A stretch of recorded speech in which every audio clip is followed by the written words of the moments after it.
I want to hunt because it's not normal, or at least for me, it's not. It's not what the normal thing to do is.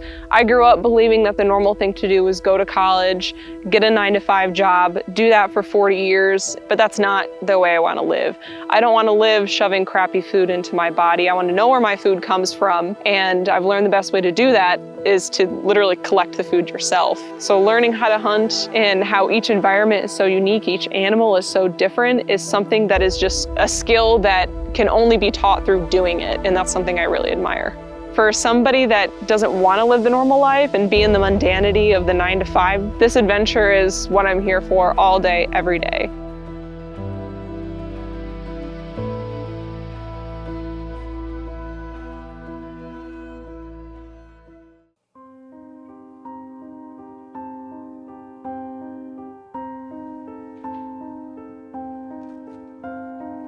I grew up in Muskegon, Michigan, in a really small town. Didn't have a lot of hunters there. It was really suburban. I grew up thinking that hunting was super easy. You just kind of find deer and you point and shoot and you bring home and you celebrate, and that was kind of it. Learning my lesson that that is not the case, especially with elk. But other than pointing and shooting, I thought hunting was pretty boring. I was always under the assumption that you kind of just sit in a blind and you wait, and that's it. Like, there's just a lot of waiting, and I never thought that with my short attention span that it would be something fun for me. And my perspective is quickly changing because of this experience.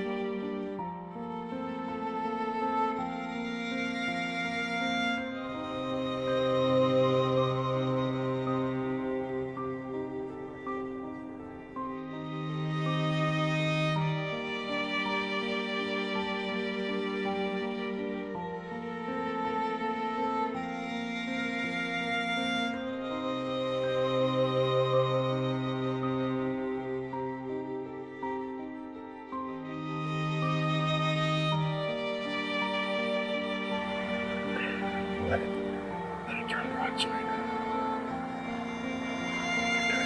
Look.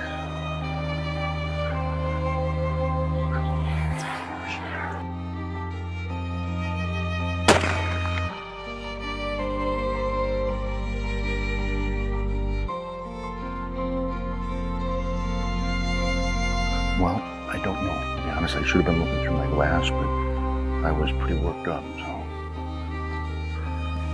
On the morning of day one after I missed, I was pretty down on myself, but I'd kind of come with the expectation that not everything was going to be perfect. So I was getting over it quickly, but I was definitely pretty down on myself.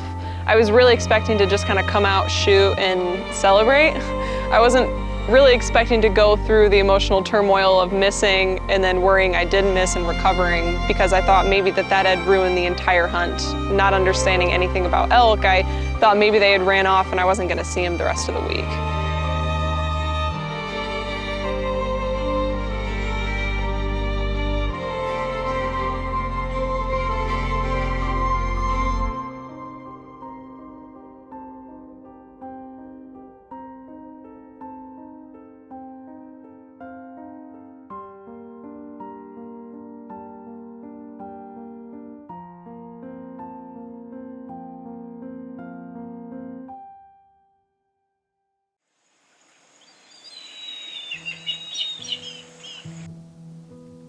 Here's this D. This raises like this too, and then these open those legs.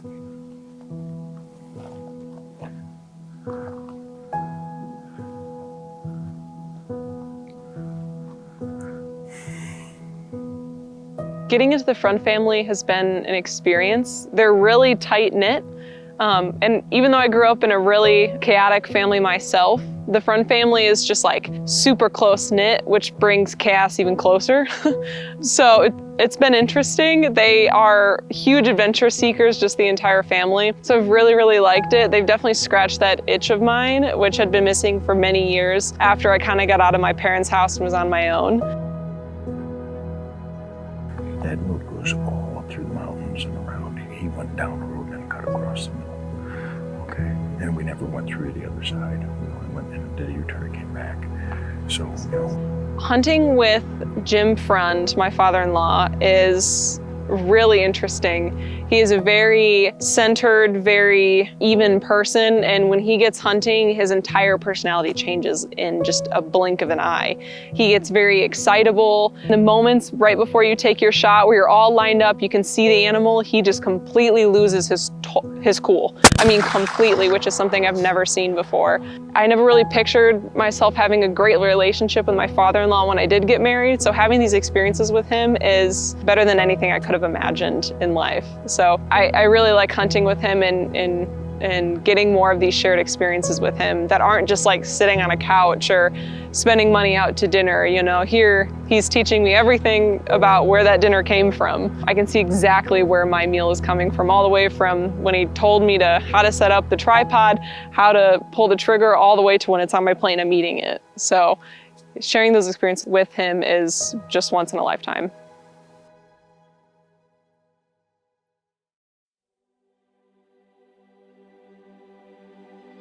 Day 3 was a doozy. Day 3 in the morning, we immediately saw a massive herd crossing the road.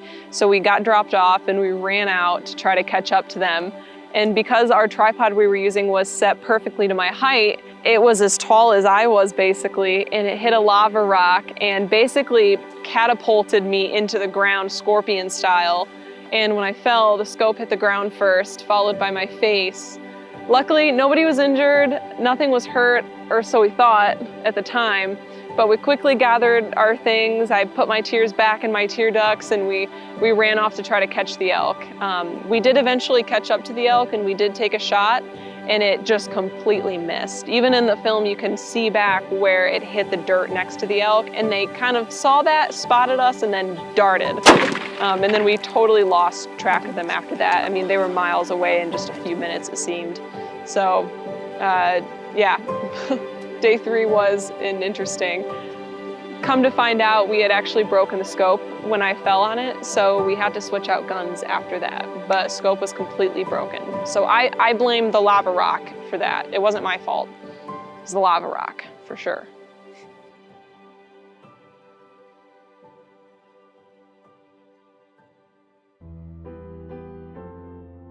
Got to Day 4, we're exhausted. We've woken up at this point every single morning at like 4 in the morning, and we're not going to bed till like almost 11 o'clock, and we're just busy all day.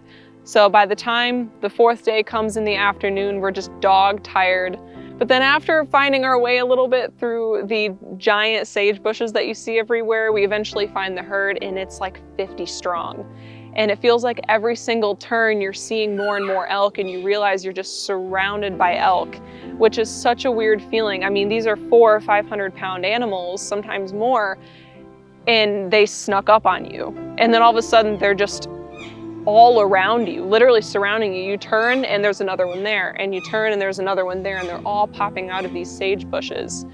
So we hurry up and we set the tripod down, and I put the gun on it, and we get it all lined up. And when the gun finally goes off, it's kind of unexpected. So after waiting about 5 minutes and reloading the gun, we walk up to the elk, or where we shot it at least, and there is just blood everywhere. Like so much so, it's on trees, it's on the ground. Very grotesque scene that I didn't expect to see, because I hadn't seen that in other hunting videos or other shows that I had watched previously, or even other pictures I had seen from the Freund family of hunting. Seeing it and knowing I got it for the first time was just kind of a feeling I can't even explain. I mean, if you're somebody that hunts and you got your first kill, you kind of know what I'm talking about, but I can't quite explain it.